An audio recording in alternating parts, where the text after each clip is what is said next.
Hi guys, in this video we have the Realme GT5, a flagship killer, and today we are going to review this phone together to see its strengths and weakness. So without wasting time, let's go to the video. First of all, let's just start with the design. The design of this phone is very similar to the Realme GT Neo 5. We have a glass back panel with a matte finish that feels really good when you hold the phone. There is a black strip where the cameras are placed, and next to the cameras, we have RGB LEDs with the Snapdragon branding inside. As you can see, it's quite prominent. Overall, the GT5 is considered a large and hefty phone, weighing 205 grams. But it feels really good in the hand, and due to the curved edge of the phone, it doesn't strain the hand even during prolonged use. The display size is 6.74 inches with very minimal bezels, featuring an AMOLED panel, a smooth flat screen, and supporting a refresh rate of 144 Hz. It's a 10-bit display with a maximum brightness of 1400 nits in outdoor and bright conditions, making the screen fully visible and clear without any issues, almost comparable to Samsung's S23 series.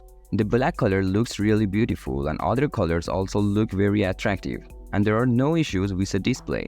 One thing worth mentioning is that Realme has included a separate display chipset responsible for the quality and refresh rate, which significantly helps the phone perform exceptionally well in terms of display.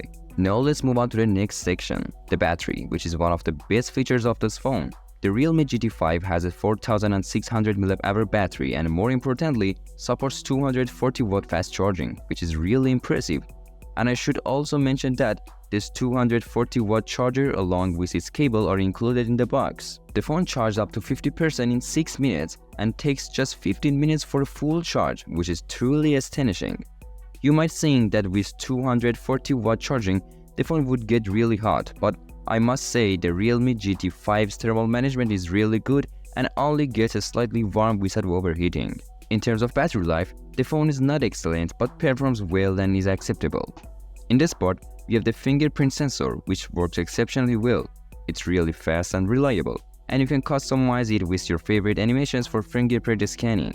Now let's move on to the phone's software. It runs Android 13 with Realme UI version 4 based on ColorOS 13, similar to what we have on OnePlus phones, but the foundation for all these is ColorOS, which has a very smooth and fast user interface. In the settings, you can customize the LED lights on the back of the phone with many options like choosing the type of light display, light color, and many other things. In my opinion, it's not a very practical option, but some people might like to use it. Now let's talk about the phone's hardware. As we said, this phone is a flagship killer, so we have high expectations from it. The device is powered by the Snapdragon 8 Gen 2 chipset, which we all know is a really powerful and top-notch chipset. We have 1TB of internal storage and 24GB of RAM, similar to the Redmi K60 Ultra and OnePlus H2 Pro. Additionally, you can expand the internal storage and add RAM up to 12GB, which is a mono-series option. But in my opinion, with 24GB of RAM, you don't really need this option, but it's still a positive feature. For daily use, it's truly a masterpiece, as you have a fast and smooth user interface combined with powerful hardware, providing a delightful user experience. The phone runs Call of Duty Mobile at 90 FPS, has a large vapor chamber with 9 layers of cooling, but we have some heating issues. Also, it doesn't affect the phone's performance, and we don't experience any frame drops. However, one issue noticed here is that if the screen brightness is high, the display brightness decreases, which could be quite annoying for me. But if you don't increase the screen brightness too much, you won't have any issues. Guys, if you enjoyed this video so far, please don't forget to subscribe. Thanks. Now let's talk about the cameras. The camera setup is similar to modern smartphones. We have a 50MP primary lens, an 8MP ultra-wide lens, a 2MP micro lens, and a 60MP selfie camera on this phone. Photos taken in daylight have very natural and high-quality colors. They also capture sharp images, and the dynamic range captures beautiful images with no particular issues. However, the ultra-wide lens could be better as there is distortion at the edge and it has a lot of noise.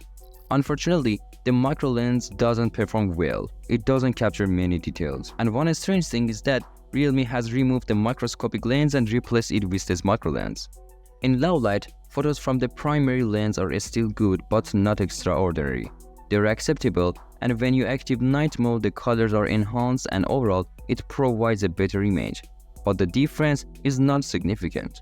portrait photos are really beautiful. Subject separation from the background is very clean. The desired subject colors are captured beautiful, and there are no major issues. In the selfie camera section, we see really beautiful photos with very good colors and excellent light control.